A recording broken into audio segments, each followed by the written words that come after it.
You're tuned in to Oilers Nation every day with Tyler Yaremchuk, live every weekday on the Nation Network YouTube. Philip Broberg back with the big club. I have 5 alarming stats, 3 encouraging signs. Bagged Milk's going to stop by, and we're going to do a little Black Friday shopping for our beloved Edmonton Oilers. There's a lot to get to on a Friday edition of Oilers Nation every day, so let's jump right into the lead. As always, we are coming to you live from the Sports Closet studio, sportscloset.ca. They do have some Black Friday deals up if you head over to their website or check them out in store as well. St. Albert Mall, Kingsway Mall, and Sherwood Park Mall. Maybe some fresh Canada gear before their big match against Croatia on Sunday. And in the wise words of John Herdman, the team's manager, F Croatia. I think that's a fitting thing to toss into the show quickly here. All right, it is Black Friday. We're going to talk about the Broberg thing in a second, but I wanted to start today off on a bit of a fun note. Black Friday, when you get some shopping done, get some good deals as well. So what would you buy the Edmonton Oilers right now? Earlier today on Daily Faceoff Live, Matt Larkin said he would buy them a in his prime version of Curtis Joseph. If there was a way to bring back Cujo from the early 2000s and plop him between the pipes for today's Edmonton Oilers and give them some stability between the pipes, Larkin said he would pay whatever price on Black Friday to make that happen. Liam, I'm going to bring you in here. First off, lovely kit. Rocking the England kit.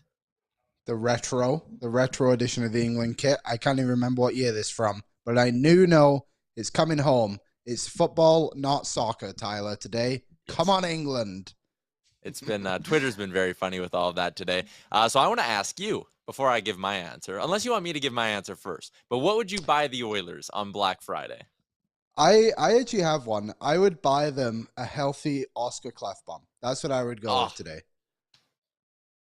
Going right for the heartstrings. Right to the heart. I think that's a good one. Matt Larkin inspired me because I was trying to think of something that was like, could actually happen. I don't think a healthy Oscar Klefbom is going to happen, unfortunately, but that's what I would wish for, a healthy Oscar Klefbom. Someone just put in the chat, Chris Pronger, that wouldn't be bad either. Yeah, I mean, in his prime, Chris Pronger, if you could afford it, absolutely. 10 out of 10. Would love that. For me, I went with a more like literal, like something I could actually purchase for this team. Just a big old crate of 5-hour energies or Red Bulls or the energy drink of your choosing. So this team can finally get off to good starts in hockey games. It seems like every night they are either giving up the first goal or they are taking the first penalty and falling behind the 8 ball almost immediately. I would buy this team just a big old crate, big case of energy drinks so that they never start another game slow. I wonder if they use those, those little sniff things that give you like a little burst up the nose? That's a very terrible description. Hopefully, the smelling salts. Just toss those down the bench. Let everyone take a couple before the game, and then eyes wide open, you're dialed in. Maybe that's what they got to do. Maybe smelling them isn't enough. Maybe the Oilers need to start just popping them like a piece of gum. Just throw it right in, chew on it a little bit, throw up, wake up all your other senses. I don't know. Something to start games on time. We are live on the Nation Network YouTube right now. If you're watching there, do me a solid. Hammer that like button. If you're not subscribed to the Nation Network, what are you doing? Hit the subscribe button as well. I am asking you in the YouTube chat, if you could buy anything for the Edmonton Oilers on Black Friday, what would you buy? Twisted said Chris Pronger, like you said. Reed says I'd buy them one Chris Pronger in his prime as well as a Jason Smith in his prime. So maybe you're getting like a BOGO. You buy Pronger, they'll throw in Smith for you as well. Reed also says a 2006 Dwayne Rollison. CG is in and says a must win tomorrow. Need clean passes through the neutral zone. Forecheck hard, for the love of God. Defend in all capitals. Davin says when the Oilers do score first, it always feels like it happens in the first 2 minutes. Man, getting an early goal tomorrow would be big. But we're gonna table the talk about tomorrow morning's game against the New York Rangers, because we will have an extended version of the Sherwood Ford Giant pregame show coming to you live from Soho tomorrow, where we are having our brunch for Ben party, which is sold out, by the way, as well. So stick taps to all the nation's citizens who are coming out to the party tomorrow, and I will be there doing this version of the show. Puck drop is at 11. The show is going to start at 10 tomorrow morning. So make sure you tune in here on the YouTube as well as on our Twitter and our Facebook for a 1-hour version of the pregame show. We do have news that Philip Broberg has been called up to the Edmonton Oilers. Markus Niemelainen is going down to Bakersfield. Mark Spector saying that Niemelainen is going down with the organization wants him to work on his play with the puck on his stick. Spector saying too much glass and out for the year 2022, and I actually think I kind of agree with that. I get it. Broberg, everyone loves him because he lays out some big hits, and that's exciting, right? It catches your eye when that happens. He doesn't make a lot of great breakout passes. He doesn't move that well. He's fine, but I saw people when I retweeted the news replying and saying like, "Oh, this blue line just got even softer. Oh no." And I don't know if I fully understand the outrage here. Again, I get it. Markus Niemelainen lays some big hits, and the Oilers need to be tougher to play against. But if Philip Broberg is going to help you get the puck out of your zone cleaner, that's much more valuable than 1 or 2 big hits every couple of games. So I like the move to bring up Philip Broberg. I see Chris was asking how much hockey has Broberg played this year. Well, 7 American League regular season games. He's got 4 points in those games as well. All reports are he's looked decent. Liam, what do you think of the decision to bring up Broberg? Yeah, I guess on Niemelainen quickly, has he really been the same since Nashville when he tried to lay out Ekholm? I feel like I haven't noticed him as much as I did for the first couple of games and like with his physicality and stuff. Maybe I'm wrong, but I don't disagree with the decision to send him down. I think Broberg is probably an upgrade on the third pairing at the moment over what's kind of been playing there. He's done really well in Bakersfield in his return. Like, granted, he's only played 4 games, but he's playing like very, very high in minutes, close to 30 minutes a night. So he's definitely got his touches. I know a lot of people were kind of saying like, oh, maybe he should stay longer. And it's like, well, he's probably an NHL player, and this team is struggling massively right now. So maybe there's just an extra spark there, and that's what the Oilers are trying to get with Broberg. And eventually, like, he was going to come up anyway. And like we said multiple times on the show, he was pretty much had a spot on this team until he worked his way out of it. So they do obviously believe he's an NHL player. Yeah, they do. And I think that's the bottom line here. Markus Niemelainen is fine, but at this point, and I'm not saying he can't be a quality third pairing guy for this team down the line. Right now, the results you're getting with him are replacement level. And with Philip Broberg, I think there's potential for him to be greater than a replacement level defenseman for the Edmonton Oilers. So give that guy a look. There might be growing pains. He hasn't played a lot in the NHL. That's fine. I mean, we're seeing it with a guy like Evan Bouchard. But if Broberg can come in and be a quality third pairing guy for you, this blue line suddenly looks a lot different than it did with the Niemelainen and Murray pairing. So actually, it's worth noting Broberg was on the ice today at the Prudential Center in New Jersey, which is where the Oilers were practicing. So there is a chance we see Philip Broberg in the lineup tomorrow. I want to move along to our second bullet point on today's show. Everyone's been making, a big fuss about where the Oilers are at right now in the season, and understandably so. It's been underwhelming. And underwhelming might be an underwhelming way to put it if you're an Oilers fan. It's not great. So I went ahead and I dug up 5 alarming stats for the Oilers. And where am I going with this? We are going to flush out all of the bad juju. We're gonna get these 5 alarming stats out of the way, and then we're gonna rip them up. We're gonna forget about them, and we are gonna move on to what should be a very exciting final 75% of the regular season for the Oilers. So that top stat, the most alarming stat, only 23% of teams outside of the playoffs on American Thanksgiving get in. That's not good. MoneyPuck.com has the Oilers at a 20% chance of making the postseason. That is very alarming. They are on the outside looking in right now in the Pacific Division. 20 points. They win their games in hand, they at least move into a tie with the LA Kings. So that's a team that's catchable. I'll have more on this in just a second, but it's how the 500 isn't like fire the coach bad. but it's how they've kind of gotten here. They've given up the 7th most shots against per 60 at 5v5, according to Natural Stat Trick. They bleed chances, and they bleed high-quality chances as well. That's resulted in them giving up the 3rd most 5-on-5 goals against in the month of November. That's also very bad. This team cannot defend right now. That is on the 6 defensemen. That is on the 12 forwards. It's partially on the goaltending as well. There's been a lot of nights where their goalies just haven't bailed them out. Mainly Jack Campbell. Again, we'll touch on that. But as a whole, the goaltending hasn't been atrocious. It's not like this team is 26th, 27th, 28th in save percentage. They're 17th in 5v5 save percentage. They're a couple decimal points away from being in the top half of the league in 5v5 save percentage. They are 500 getting average goaltending. The goaltending, my point here is the goaltending could be worse actually for this team, which is not good. Stuart Skinner has stolen them a couple of games, and they're only 500 on the year. So that's why I threw that one in the alarming stats column. They're being outscored and outshot pretty badly when McDavid and Draisaitl are off the ice as well. Being outscored 13-7 at 5-on-5 with 97 and 29 off the ice, 13-7. Giving up almost twice as many goals as they score when McDavid and Draisaitl are off the ice. They're also being outshot 183-159. Not good enough. The depth of this team was supposed to be better this year, and it's not. Those are some very alarming stats with this Oilers team. But like I said, we're done with them now. Okay? We're just going to forget about the first 20 games. We're going to put it behind us, and we are going to look forward. And I have some reasons to be optimistic about the Oilers. 3 encouraging signs. We are starting with that top one. I know I said the other day on Oilers Nation Radio, Stanley Cup contenders, word for word, I said Stanley Cup contenders don't give a shit about their schedule. They just win. Maybe the Oilers aren't in that category. And it is worth noting that in the month of December, they play more weak teams than they play top-tier teams. I broke it down for you.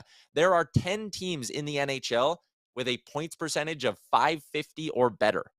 The Oilers play 15 games in the month of December. Only 2 of them come against those top 10 teams in the league. It's Seattle and it's the Dallas Stars. Okay, so only 2 of your 15 games in the month of December are against elite opponents. That's encouraging. The other side of it, there are 12 teams in the NHL with a worse than 500 points percentage, okay? So teams who fail to get a point in every second game, more or less. The Oilers play 6 of their 15 games in the month of December against those bottom feeder teams, the bottom third of the NHL. So only 2 games against elite teams, 6 games against bad teams, the other 7 against teams who are more or less in the same spot as you. You're looking at your game against Calgary. You're looking at 3 against the Minnesota Wild in there, and Montreal would technically be in that grouping as well. But the Oilers play more bad teams than good teams in December. That is very encouraging. They should be. It's a skill to beat bad teams. We've seen for years that the Oilers love playing down to their opponents, but you'd rather play bad teams than good teams. That's the bottom line. Their 5-on-5 shooting percentage will go up. Right now, it's just like a hair over 7%. Last year, it was over 8.5%. Right now, they are 30th in the NHL. Last season, they were 16th. This team is too good and too talented, even when you just consider McDavid and Draisaitl. Too good and too talented to stay 30th in the NHL in 5-on-5 shooting percentage. More pucks will start going in. You can look at that last game at the Islanders, where a lot of expected goal models had them scoring 5. They got none. The Oilers are, in a way, getting a little unlucky right now. Their PDO isn't very high. That's kind of the measure of luck that a lot of people use. More pucks are going to start going in for this team, is my point. As long as they keep up the same baseline level of play, which we can all agree isn't that good, but even if they only do the baseline level of play, more pucks should start going in. Of their 12 players who have 20 shots on goal or more so far this season, 4 of them are shooting under 5%. Bouchard and Puljujarvi are the 2 big ones. Those guys should start scoring soon. They need to start scoring soon for this team. The other 2 are Ceci and Kulak, so their shooting percentages will probably stay there. But Puljujarvi and Bouchard are 2 guys whose shooting percentages should start going up right away. The team as a whole should as well. So shooting percentages should start going up. That'll result in more victories. And the final thing is that the Pacific Division is very average. Very, very, very average. LA is meh Like I said, the Oilers are 4 points back of them with 2 games in hand. You can catch the LA Kings, and you haven't been playing very good so far this season. The Seattle Kraken, I don't think they're legit. They are going to fall upon hard times. The Vegas Golden Knights are playing out of their minds right now. I think they're going to start coming down to the middle a little bit. I talked about PDO, the Oilers fighting some bad luck. How about the Kraken and the Golden Knights both being top 5 in the entire NHL for PDO? 2 of, statistically, the luckiest or most unsustainable teams in the NHL are in the Oilers division. That bodes well for this Oilers team. I think Calgary will start to really rack up some points. That is a problem. The bottom third of this division features 3 of the worst teams in the NHL, with the Canucks, the Sharks, and the Anaheim Ducks as well, which brings me to my final point. So far this season, when you look at the Western Conference, the bad teams, San Jose, Anaheim, Arizona, Chicago, and we'll throw Vancouver in there. 5 teams. Seattle has played that group 4 times. They've gone 1-2-1. They've actually been bad against bad teams, which is a little surprising. Vegas has played that group 6 times already. They're 5-1-0 in those 6 games. A big reason why Vegas is, as of right now, running away with the Pacific Division. They've played the bottom 5 teams in the conference 6 times already, and they've gotten 10 points from them. So they've beaten up on the bad teams. Edmonton hasn't had that opportunity. Edmonton's only played that group of 5 teams twice. Again, San Jose, Anaheim, Arizona, Chicago, Vancouver. They've only played them twice. That's a bit of a point towards how difficult their schedule has been, and also that there will be a lot of winnable games down the stretch here. I know I'm running late. I know I got to get to bag milk. But the Oilers have only played those teams twice. They've beaten them both times. You got to beat up bad teams. You got to beat the teams in your division. The Oilers haven't had a lot of chances against bad teams, haven't had a lot of chances against the teams in their division. Last year, that was a big reason why they did well. They beat up on bad teams. They beat up on the teams in their division. So those are my reasons to be, those are my encouraging signs, is what I'm trying to say. It's Friday, and I'm late getting to this, and I want to get his take on everything we've been breaking down so far. So let's bring in Bag Milk. It's Friday, so you know what that means? It's time for the Bro Down with Bag Milk. Sorry I'm late getting to you, buddy. How's it going? You should be sorry. You should be sorry. I just got caught up in on my a rant. office, staring at stuff, thinking maybe you forgot about me. I saw my name on there. I saw it. It's there. It's highlighted in orange now. Where were you, Tyler? I can never forget about Where were you. I was going to intro you as the man who's back from chasing ostriches in Tabor, Alberta. Yep. I was down there. I grabbed one out the window of the car, but you know what? When you grab I don't know how heavy an ostrich is. Like, are they like 200 pounds? If you grab a 200-pound bird by the neck, probably. I have no idea. Like, I know they're massive. I just have no idea how big they are. Have you fully recovered from yesterday's real life podcast, which was just a whole bunch of nonsense? Honestly, I loved it. I don't know why we tend to think that those are bad episodes, but they're just not. By the way, an ostrich, 300 pounds, Tyler. I just Googled it. Yeah. They're big birds. Anyway, but like, it was fun. There's nothing I love more. It's music to my ears. It's like sweet, sweet poetry when everybody starts yelling at each other. It makes me happy. Chalmers was just on another level yesterday. It was so funny. Yesterday on the show, I started things off by, 25% mark of the season, giving out some player grades. How many Oilers would you give like a passing grade to for the start of the season? I had Skinner, McDavid, Draisaitl, Nuge, and Hyman was in there. So 5. Who would you have in there? I mean, like, if I have to pick someone else other than your 5, like, can I pick Evander Kane? He hasn't played in 2 weeks, but like, yeah, pick him.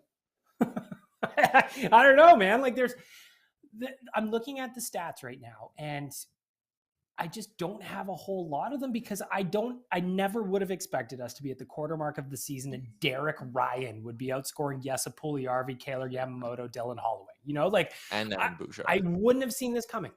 And Evan Bouchard. Like, there are so many guys that just need somebody to bank one in off their face or their ass or their leg or something right now. It is shocking. And I heard you talking about PDO and like, man, we really need a PDO heater here. Really, really badly. Yeah, man. And like, again, I listed off the 5 names you'd give a passing grade to. Isn't it damning that, like, that's it? Like, there's not even anyone you could, aside from maybe Kane, I guess, but again, he's banged up, and he scored 5 goals, 3 of them came in 1 game. Well, It's yeah, like that's what I damning mean. that Like, you look at the rest of this roster and it's nothing. Like, no one's doing anything. can I give a passing grade to Klim Kostin? Like, we're I really guess. scraping the barrel here. But like, outside of your list, I don't have anybody. Like, I just, again, I'm looking through everybody right now, and I need more from a lot of people. Mm-hmm. Broberg's coming up to the big club. Markus Niemelainen's going down. I saw some people being like, oh, you just lost the only piece of toughness you have on your blue line with Niemelainen. For me, I'm less worried about that. I'm more concerned about just having 6 defensemen who can keep up and play well. And I want to see what Broberg can do with an extended look at the NHL level. I'm trying not to get, too optimistic here. I think we need to probably cool our expectations about young players stepping in and making an impact. But I think this is like a fine move. I'm not losing sleep over Markus Niemelainen going to the American League. Like, I understand people being upset though, like he just adds a different flavor on the back end than maybe, like, it would be nice if we had more guys like Niemelainen that you just knew on a nightly basis they were going to at least line somebody up. So in that respect, I get it. But I'm also with you in that the Oilers just need, I don't care who it is, they just need players that can keep the puck out of the zone, play defense. Like, that is the role. You are the defender. You play defense first. And I don't see a lot of guys doing that right now. And it also takes into the account the forwards. They need to come back and support the defense more. Like, the Oilers D-zone coverage right now is a hot mess. And I don't know that Broberg is going to fix it. I think he can maybe help.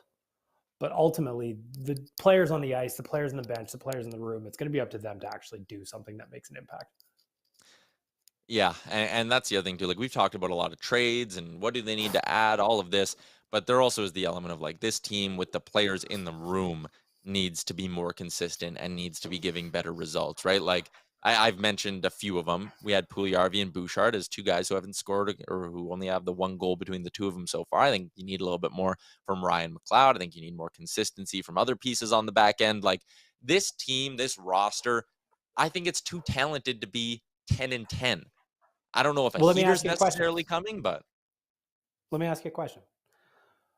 The other night in the B-cast, the Oilers lost to the New York Islanders 3-0. Yeah. Ken Holland was taking a lot of the blame in the chat on the B-cast, and I was like, listen, I don't think it's Ken Holland, right? Like, that we should be pointing at. There's a lot of guys that have done zip, and I don't think any of us in September or August would have expected this roster, the forwards specifically, to produce so little offense outside of the usual suspects. Where, like, do you think Holland put together a faulty roster, or is this just the players on the bench? They need to be better. Yeah, I mean, it's tough to say Holland put together a faulty roster because I don't know, like, the Nuge contract right now looks great this season. He's making $5 million. He kills penalties, plays on the power play, might score you 30 goals. Zach Hyman deal is still looking good. 5 and a bit. It's going to score you 30 goals. Evander Kane, if he would have stayed healthy, would have scored you 30 goals this year. Hell, he might come back in February and still end up scoring you 30 goals. So I think the way he's built up the top 6 is great. I think the bottom 6 not producing. I think Ken Holland put a lot of good pieces in place here.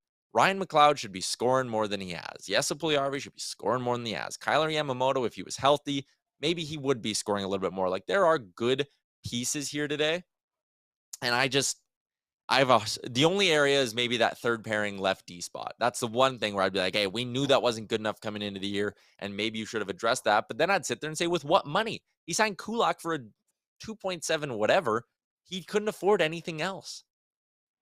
I almost wonder though, like, well, hindsight obviously is 2020 here, but like, don't you think part of you, Tyler, and I'm not like, that third left pairing spot, wouldn't that have been better served by a guy like a known commodity like a Chris Russell over a Ryan Murray? Like, at least with Chris Russell, you know that no matter what happens, if he is out there, he is going to throw his body in front of pucks like no one's ever done in this league before. And Ryan Murray, just like, he's so soft back there in terms of the lack of physicality, and I don't see him doing enough well to have earned that spot. Like, that spot is a big hole to me. Like, Niemelainen got sent down and it'll be fine because he's going to be playing in Bakersfield. But like, I could have easily seen Murray being waived in that exact same position. Yeah, 100%. Like, I don't think Murray is a bad player by any stretch, but when you look at what's on this Oilers blue line on the right side, Bouchard struggling in his own end. Barrie traditionally is not great in his own end. And then you went and signed Ryan Murray, who is also not great in his own end. And that's part of the problem is, if that was Chris Russell, at least you'd look at him and be like, hey, block shots, decent in his own end, can usually get pucks out okay-ish at a decent rate. Like skates well, all of that. And you go, okay, if you have to pair him up with a Tyson Barrie or an Evan Bouchard, maybe the results won't be that bad. But now you just have too many guys who are a liability in their own side of the blue line. The Oilers, so in their last 10 games, Tyler, I'm putting together the GDB for tomorrow's game against the Rangers. Yeah. Last 10 games, the Oilers have given up 40 goals and only scored 25. Now, I don't have a degree in advanced mathematics, but that's a problem. You're giving up 4 goals a game. That is not good by any measure. Speaking of tomorrow's game against the Rangers, who would you go to between the pipes? I think I'd go back to Skinner. I don't think Jack Campbell was the problem whatsoever against New York Islanders. The first goal, Barrie did not have his man on that shorthanded attempt. Second goal bounced in off Bouchard. Third goal, say whatever you want. But I don't think Jack Campbell was the issue against the Islanders. However, he's still working his way back in. Yeah. I'd like him to have a little bit of extra practice. I'd like him to have some more. Start feeling good about his game because he should feel reasonable about the way he played against the Islanders. Skinner, however, has been playing well all season long. Oilers cannot get swept on this road trip. I'm going to the guy who has given you more consistent goaltending to this point in the season. That for me is Stuart Skinner. Who you put in? Yeah, I just based on how he played earlier in the week, I don't think you can go wrong with I wouldn't be upset if they went with Jack Campbell is kind of what I'm saying. I think it'd be a fine choice. But if the decision was up to me, I think I'd go back to Stuart Skinner as well. You're right. You can't get swept on this road trip. You need to put a stop here before this skid hits 3 games. So you go with your best guy. And right now, your best guy is Stuart Skinner. You're back on home ice against Florida next week. Maybe then you go with Jack Campbell. But yeah, I think it probably Skinner is 2 in a row. Yeah. I don't think right now where Campbell is at so far in his game, again, played fine the other day. I don't think it's the worst idea ever just to let him start building up some confidence in practice and feeling good about his game. Skinner already feels good about his game. Yep. Yeah, you could argue that his last game out was probably his worst of the year, and Twisted here in the chat says, got to give Skinner a chance to redeem himself after last game. Skinner has earned that. And I think that's fair as well. Reed's calling it a Skinner revenge game. Fair. And yeah, it's probably not sitting well with Stuart Skinner that he had that turnover, fell down on the other goal. Part of the reason the Oilers lost, like he probably wants another chance to get in there. So the chat seems to agree that you roll with Stuart Skinner. It is an 11 a.m. puck drop, and we are going to be doing Brunch for Ben down at Soho. Going to be doing an hour-long edition of this show live from Soho as well. We sold that out, which earlier today I said stick taps to the nation's citizens because I love when we put on events like this that are for a good cause, and I love seeing the way the community just totally comes through with it. My favorite thing about working at Oilers Nation is the events that we put on and having a room full of people and just seeing everybody interact or meeting people that they only speak to on the internet. And the fact that we're raising some money for a really good cause while we're at it, it just shows the dedication that Nation citizens have and just their willingness to help support us in these initiatives. And I couldn't be more grateful that we're sold out tomorrow. It's going to be a great morning in Soho. I'm really looking forward to it. Can't wait to see you then. We'll also have a new episode of Oilers Nation Radio dropping later this afternoon. So I'll chat with you again in an hour here, BM. See you in a little bit. There you go. Let's get to the wrap for today's show.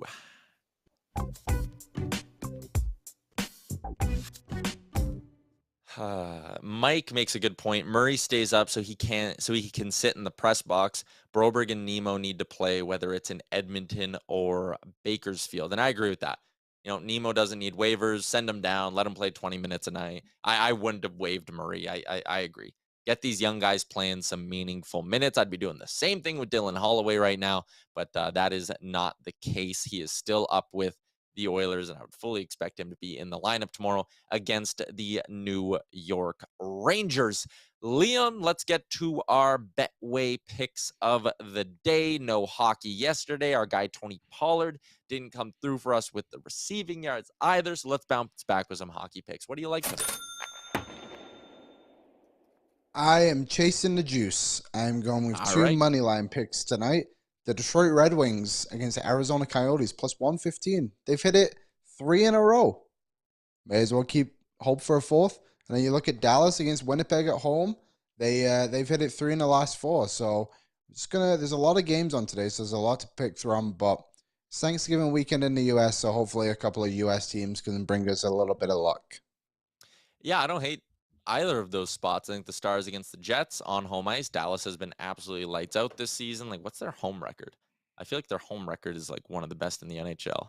They're 6-2-1 at home, so they've been decent on home ice. The Jets are just 500 on the road. That makes sense. The Red Wings have been playing some really good hockey as of late. They've gotten points in 8 of their last 10. The Coyotes are starting to fall apart a little bit, or I mean, they're just doing Coyote shit. They're an easy team to bet against, so I don't dislike that either. My picks today at Daily Faceoff were both for the morning games or the afternoon games, depending on where you are. I had a couple of shot props in Calgary, Washington. I had Rasmus Anderson. He doesn't have one yet. I have John Carlson. Oh, boy, he doesn't have one yet. So that's not going good. I also had the over in Montreal, Chicago. They've got 1 goal in the first 10 minutes, so it's going okay there. Anyways, shout out to Betway. 19 plus. Please play responsibly. What were you going to say? I'm good. I've got England game in the corner of my eye, so I'm trying to interact with everything here. Yeah, you go get back to watching England, try to bring it home, and we'll put a wrap on this show today. If you want more Oilers talk, new episode of Oilers Nation Radio is going to drop in about 2.5 hours here. Heading down to the office now to record that with Dan, Rick, Liam, and Bagged Milk. So look for that wherever you get your podcasts from. And also tomorrow morning, 10 a.m. Mountain Time, live right here on the Nation Network YouTube. We are going to be ready to roll with an hour-long edition of the Giant pregame show. So we will chat with you then. Shout out to our friends at the Sports Closet. Shout out to Sherwood Ford as well. And we will chat tomorrow. Have a good Friday night, Oilers fans.